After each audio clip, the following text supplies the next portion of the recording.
90 ኪሎ ሜትር ርቀት ሆነ ሰራዊት ትመራለህ። በዛ ርቀት ላይ ሆነ ካቅሙ በላይ ሆኖ ያፈገፈገን ወጣት ይረሸን ብለህ ማዘዝ ምን የትኛው ጀግንነት ነው? እኔና ጀነራል ጻድቃን ይሄ ደደብ ጠቅላይ ሚኒስትሩ የምትሉት የሰባተኛ ክፍል ተማሪ እኔ ባይዘው እየኮረኮንኩ ነው የማስተምረው። እግዚአብሔር ምስክሬ ነው። አብይን አይደለም እኔ አንድ አማራ ፕሮፌሰር ማስተማር የምችል ሰው ነው። ቀጥቅጬ ነው ማስተምረው ፖለቲካ።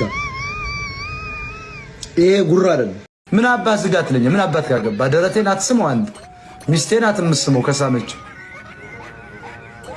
ደረት ከዝጋ የምትላንተ ምን አባት ያረግልሃል? ምን አባት ክስ አገባ? ደረት ተዘጋ፣ ቁልፍ ተዘጋ፣ ተከፈተ። አትስመው አንተ አስሚው። ምን አባት ሻገባሽ? ምን አባት ካገባ? ጠቅላይ ሚኒስትሩ በየወሩ እየቀረበ ጥያቄ መመለስ አለበት ተብሎ ህግ ወጣ። በየወሩ እንዳልቀረብ ጥያቄ የለም።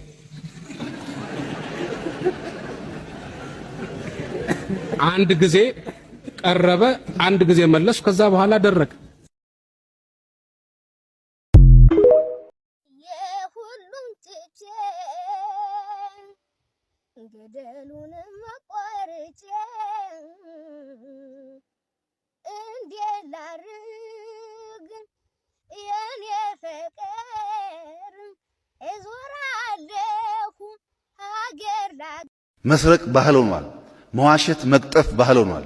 ሰው ቆሽሿል። የያዘው ቦታ ትልቅ ሊሆን ይችላል፣ ቀጣፊ ነው። የራሱን ህንጻ ገንብቶ የመንግስት ቤት የሚሻማ ነው ባለስልጣን የሚባለው። ስንቱን እናውቃለን እኛ በየሰበታና በየቡራዩ የተደረደረ ህንጻ ስንቱን እናውቃለን። ደህንነት እኮ በእኛ እጅ አልነበር። I come from a small town called Bashasha, located in the Oromia region of western Ethiopia.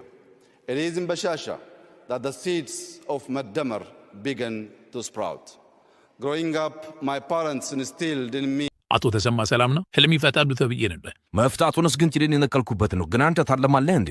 ምን ማለት ነው? እኔ ሰው አይደለሁም እንዴ? እሱን እኮ ነው ምደ ብለህ አይ ተረጋጋ። ያው አላማም ቢላማም የለም ብዬ ነው። ድንጋይ ተጠምጠ ድድን ስታሰጣ ነው የምትውለው እንዴ? እና በራፊ ድድ ምን አገባውክ? ሂድ ድዳም። ምን ነው አንተ በድድ ይኮራለህ አልክ? አሁን ህልምን ትናገር እንደሆነ ተናገር። ምን ማስተሎክ? በህልሜ ጥቁር ውሻ ሲያባረረኝ አየሁ። ካንተ ይተኩራል? ምን ለማለት ፈልገው?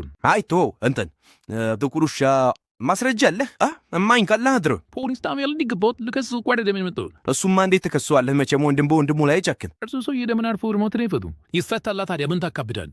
እንግዲህ ምንድነው ጥቁር ውሻ የሚያሳየው ክፉ ጎረቤት እንዳለህ ነው። ክፉ ጎረቤት እዲ አቶ ተሾመ ራሱ ነው ውሻው ራሱ እኮ እጁ ስናይት የሚመስለው አቶ ተሾመን። አዎ ረዋክ ከደና ወዳጅ እንዳታታመቅ እርሱም በዘመድ ነው የሚሰሩ። አይ እንደዛ ሳይሆን የቴክኒክ ስህተት ነው። ጥቁር ውሻ ክፉ ጎረቤት ሳይሆን ክፉ ሚስት እንዳለች ነው የሚያመለክቱ። አይ ሰውት በቃ እርሱም በዘመድ ነው ማለት ነው የሚሰሩት። አንተ እንደዛ አይደለም እንደሚሆናት ነው ሚስት ክፉ ናት። እና እኔ ሲጀምር መች ሚስት አለኝ እስካሁን አባገባህም እንዴ? መች ያገባው እና ግባ ምን አባት ትጠብቃለህ? ከማግባቴ ፊት አፓርትመንት ልግዛ ብዬ ነው። የህልሙ ፍጭ ቅንጦ አፓርትመንት ልትገዛ ነው። የነሸኔ የተለያዩ እነ ጽንፈኛው ፋኖ ከዛ ኋላ ደግሞ ምዕራባውያን እጅ ያለበት አጀንዳ ነው። ከአዲስ አበባ እንጀምር፣ ከአዲስ አበባ ነው የሚስተካከለን የሚል አሁን የማህበራዊ ሚዲያውን እየሞላ ነው። ሰው ሲኮረኮር ምን ሊያደርግ ይችላል? ይስቃል፣ ይንፈራገጣል። እሺ ይፈሳል፣ ያመያ ያመልጥ። አንዳንድ ሰው ባህሪውን ቁጭ ነው የሚያደርገው። በሻሻ ብንወለድ በብልጠት ብዙ ከናንተ ስለማናንስ ማለት ነው። አብዛኛው የኢትዮጵያ ፖለቲከኛ የመንገድ ላይ አራዳ ነው። የሚያሸንፍበትን ሳይሆን የሚያታልልበትን መንገድ ነው ሲያስብ የሚውለው። ቀኑን ሙሉ ጥላቻን፣ መገፋፋት። ያ ሐቢቢ አራዳውን እንጂ ነቃበል። አላህ ያለው ሰቢሕ እስመ ረቢከ ተስቢሕ አድርጋለ። ለምን ተስቢሕ? ምክንያቱም ይኸውልህ ረሱሉን ሲሳደቡ አንተም ስትሳደብ ስትምናምን አላህ ያለው ጊዜ ይሳካል። ካልተሳካም ለዛኛው አገር አስቀምጦልህ ነው። ውስጥ ሳያዝን ቤትን እየጠበቅ የቻልከውን ያክል እያደረክ ነው መሄድ ካንተ እኔ ከየትኛውም ሀገር ጋር ግጭት አልፈልግም። ከየትኛውም ሀገር ጋር አታካራ አልፈልግም።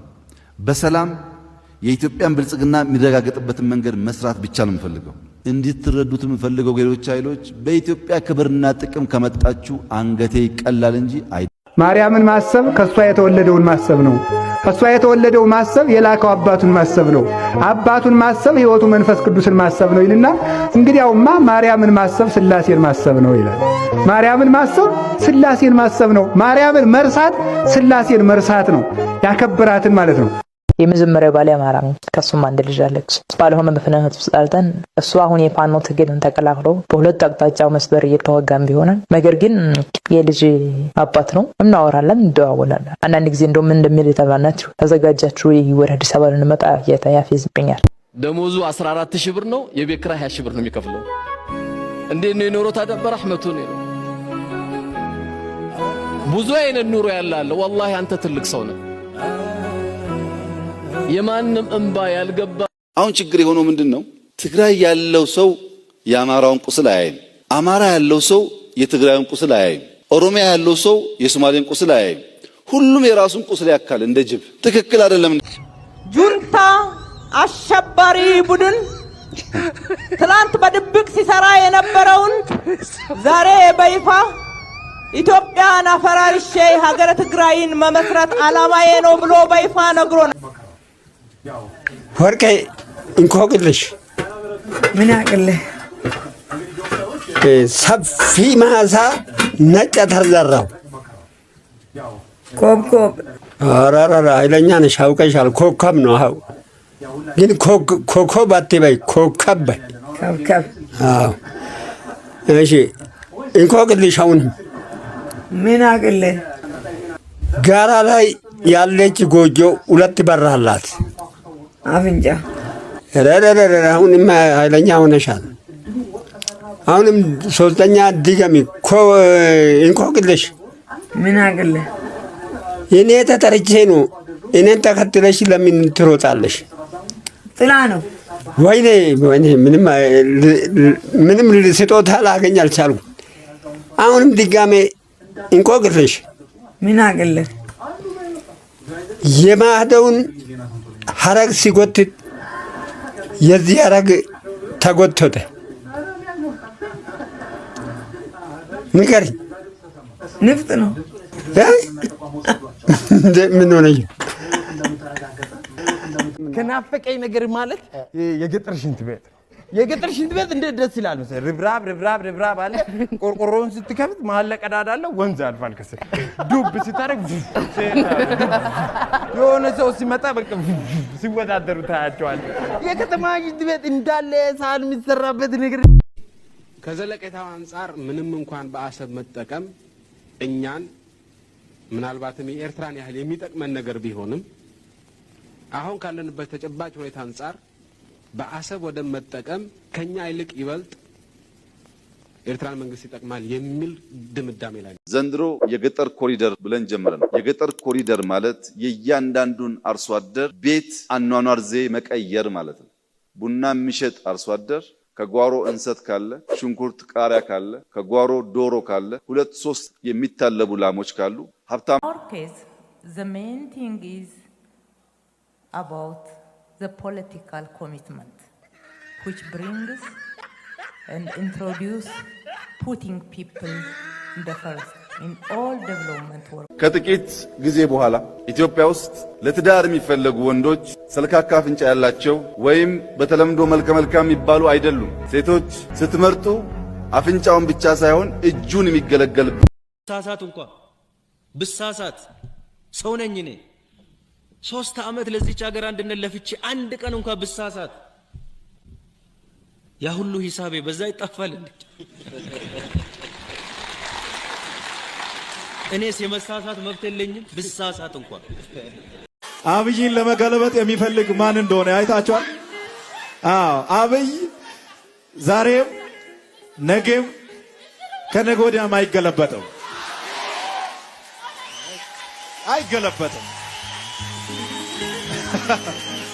ውድ ጠቅላይ ሚኒስትራችን አይ ለክ ኢትዮጵያ ጀቹን ስርብሺ ወይ መላነሻሉ ወይ መላመለ አፋንሺ አፋን አማራ መለ አማሪፍ መለ ረጋንሺ እስክታ መለ ዮታይ አይጋሳ ረብቤ ከዋንተው እንደ ኢትዮጵያ አይነት ሰራዊት አሁን ዓለም ላይ አለ ብዬ አላምንም። የኢትዮጵያ መከላከያ ሰራዊት በዓለም ላይ በጣም ተፈላጊ ሆኗል። ሰው እኛ ጋር ወታደር ማሰልጠን ይፈልጋል። በጣም ኢንተረስቲንግ የሆነ ታሪክ ነው። አንድ የሮም ጦረኛ ወታደር በፈረስ እየጋለበ ይመጣል። መሐመድም ዛፍ ጥላ ስር አረፍ ብለው ሳለ ረፍት ለማድረግ እየጋለበ ይመጣና መሐመድ የሚሉት ማን ነው እያለ ሊገል እየዛተ እያቅራራ ወይንም የሸለ ብላችሁ አስቡት። ማን ነው እሱ መሐመድ የሚባለው እያለ በአይኑ ይሰልላል፣ በአይኑ ይመለከታል አካባቢው ለመግደል ወይንም ደግሞ ጸብ ለመፈለግ ማለት ነው። ማን ነው እሱ እንደዚህ ላይክ በቃ የህዝቡ መሪ የሆነው መሐመድ ማን ነው ነው። ከዛ ሲጠይቃቸው እርሳቸው ነበሩ ዛፍ ስር ተጠልለው የነበረው። ከዛ በኋላ መሐመድ ማለት እኔ ነኝ ልጄ ይሉታል። በዛች ቅጽበት ይህ የሮም ወታደር በዛች ቅጽበት በጣም ተገረመ፣ ልቡ ተረታ። ያ ሁሉ ወኔው ይደባደብ እገልመጣለሁ ያለው ይህ ወታደር በቅጽበት ውስጥ ማንነቱ ተቀየረ። እንዴት? እሱ የጠበቀው በጣም ትልቅ ቤተ መንግስት ነው። ለምን? የሮም ነገስታት በዛ መልኩ ስለሆነ ህዝቡን ርቀው ሸሽተው ነገስታት አልተመለከተም። በሰረገላ ሲሄዱ ያዩ በህዝቡ ጋር በአንድነት የሚንቀሳቀሱ ታላቅ ሰው መሆናቸውን ተረዳ። ይህንን በማሰቡ በራሱ ተጸጸተ። ኢማጂን ይሲ ይሄ ማለት የመሪነት ብቃታቸው ራሱ ከማህበረሰቡ ጋር በመምሰል ውስጥ እኔ የበላይ ነኝ፣ እኔ ታላቅ ነኝ የሚል ትልቅ የሆነ ማንነታቸው ይሄ ሰዎች የሚያሳዩትን የራስ ኩራት አሸንፈው መኖር የቻሉ ታላቅ ሰው ናቸው። እኔ ነኝ አወቅሽኝ። በጣም ምን የሁለት ወር ኪራይ ልዝጋ እንዴት? በቃ ምንድነው አማራጭው? አይ የሁለት ወር ኪራይ ልዝጋልሽ ወይ ሰው የለሽም ወይ ወይንስ አማራጩ ምንድነው ልልሽ ፈልጌ ነው። እኔ ጌትነት ነኝ አወቅሽኝ አይደል? አዎ ከተማ አልመጣሁም። በቀደም ጥብስ ሻላ ጥብስ ጠብሼ እየፈለኩ ነበር እያልሽ ነበረ። ያው ስላልመጣሁኝ ነው። ዳበለ ተመሰገነ አልመጣሁኝም። ከመጣሁን ነገ ቅዳሜ መምጣት ስለምችል ነው። በቃ እመጣለሁ። ምን ልሆንልሽ ወይስ ምን ትሆኝልኝ? በቃ በጣም በዚህ ዙሪያ ላይ ነው በቃ መሆን ያለበት። አዎ ስልክ ቁጥርሽን በመስጠትሽ እኔ እንጃ ልክ መኝታ ላይ ያለሽ መስሎኝ በቃ ሌሊቱን ሰዋኝ ነው ማድረው። በቃ አልጋ ላይ ሰዋኝ እና አዳነች አቤቤ ወጥተው የሚያወሩት እኔ ሀፍረት ነው የሚሰማኝ። ከነዚህ ሰዎች ጋር አንድ ሊደርሺፕ መድረክ ላይ የነበርኩ መሆኔ ራሱ በጣም ነው የሚያስደነግጠኝ። ፈቅደን ብናኖራቸው ትላለች አዳነች። በዚህ ደረጃ የሚያስቡ ሰዎች ናቸው ኢትዮጵያን ያስተዳድራሉ። የትግራይ ተወላጆችን ፈቅደን ብናኖራቸው ጁንታው አሸነፈ ብለው ሲጨፍሩ ያድራሉ። ገና መቼም መሰለህ እኔ ትልቅ ንግግር የምናገረው አንድ ሰው ስላሰበ ስለሄደ ስለደከመ አይከብርም። ማንኛውም ሰው እንዳስተሳሰቡ አይከብርም። ያማ ቢሆን ኖሮ ሁሉም ያም ሁሉም ይከብር ነበር። አይደለም አላህ ሲለውና አላህ ሲገድፍ ብቻ ነው ያለነው። ሳንዋደድ ለሞተው መናደር ነው። ተናጋሪው እብድ ቢሆን አዳማጩ አቅለኛ ይሁን ነው የምለው። ደግሞ ሞት አይቀርም። ለማሰብ ማስደሰት ነገር ቢሆንም ሞት አይቀርም። እማናውቀው መቼና እንዴት የሚለውን ነው ያለን ዛሬ ብቻ ዛሬ። አሁን የኔ አሟሟት ነው ወይ 3 ወራቶች ሙሉ ማሸነፍ ሳላይ ወይ ማንቼ። ብርሃኑ ጸረ ሙስሊም ነው ይላሉ። ወለድ ነፃ ባንክ አይወድም ይላሉ። ሂጃብ ማድረግ ይከለክላል ይላሉ። የት እንደሚያመጡት አላህ ብቻ ነው የሚያውቀው። እኔ ዳላ የአሁኑ ጠቅላይ ሚኒስትራችን ከሳቸው አመለካከት ውጭ ምንም ነገር የለም። ሁሉም አዋቂ ናቸው። በኢንጂነሪንግ፣ በፍልስፍና፣ በቅስና፣ በፖለቲካ በሁሉም ነገር አዋቂ ናቸው። ተው ቢባሉ አይተው። የእሳቸውን ያህል አቅም ያለው ማን አለ? ሁሉም ደንቆሮ። አይላቭ አዳነች አቤቤ በቃ ግግም ያለች ገበሬ ናት። አይላቭ ዩ አዳነች በይው። ይሄንን ኮልኮሌ ተባርኩኝ የታባት እንግሊዘኛ እንኳን በቅጡ ማትናገር ስብዩ ኦርጋናይዘር ያለች ሴትዮ ዝም ብለህ ከ7ኛ ክፍል ድንገት ፒኤችዲ እንደደረስክ መድስኮር የሚያስችል ድፍረት ካለ ትምህርት ቤቶች ቢዘጉም ችግር አይደለም። ሰው ማደናገር ዋና ሞደስ ኦፕራንዳይ የማስተዳደር ዘይቤው ነው። እኔ ብርሃኑ ጁላን አውቀዋለሁ። እና ብዙ ጊዜ የሚያሳዝነኝ ለእንደዚህ አይነት ሰዎች የነበረ ሚስፕሌስድ ክብር ነው በጣም የሚያሳስበኝ የሚያስደነግጠኝ። ስንት ሰው ሸውዶ ኖረዋል፣ ስንት ሰው አምታተዋል። ሰላማዊ ሰው ነኝ። የልምምጥ ፖለቲካ የልመና ፖለቲካ ግን አይመቸኝ። ጦረኛ አይደለሁም። ቀርቦ የሚያቀኝ ሰው ያውቀዋል። በጣም ሰላማዊ መሳቅ መጫወት መወድ ልጅ ነኝ። ግን ሲነኩኝ አልወድም፣ ምክንያቱም አማራ ነኝ። እኔ አሁን እንዳውም እንትን በስቶብኝ ተቸግሬያለሁ። እኛም ጋር እኛም ጋር እንነጋገር፣ እኛም ጋር እንደራደር፣ እኛም ጋር እንፈራረም የሚል በቃ ቁጥር የለውም።